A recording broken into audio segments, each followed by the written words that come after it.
Welcome to SBS News in Easy English. I'm Alan Lee. The National Party has not decided if they will support Scott Morrison's 2050 net zero emissions reduction target. The junior coalition partner has not yet backed a proposal, even though the Prime Minister will visit Glasgow in Scotland for a climate conference at the end of October. Deputy Nationals leader David Littleproud says his party is working through the plan, but Greens leader Adam Bant says a net zero 2050 target won't fix climate change. Delay is the new denial.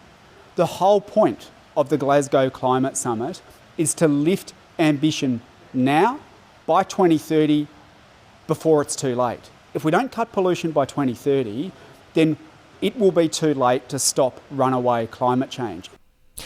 The federal government says it will help Afghans who worked with Australian forces to find safety after reports of an interpreter being executed.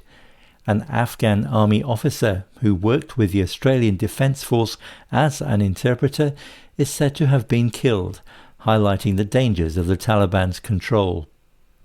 Immigration Minister Alex Hawke says it is a terrible situation, with many attempting to escape after thousands of people were evacuated in August after the Taliban took over. He's told the ABC the Afghan government is not recognised around the world, but would not comment more for security reasons. He says Australia is helping more people to flee. What we've had is the collapse of the Afghan National Army and the Afghan government. It's very unstable, very unsafe. The official advice from the Australian government is to stay safe in place where you can. Victoria has recorded 1,841 new local coronavirus cases and 12 more deaths as the state eases travel rules with New South Wales. Fully vaccinated travellers from New South Wales can head to Victoria without needing to quarantine, but a permit is required. Any visitors who are unvaccinated will still need a permit.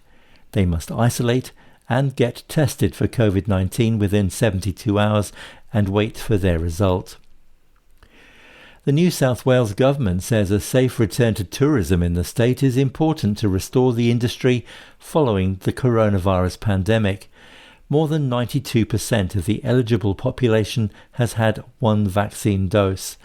283 new local infections have been detected and 7 people died from COVID.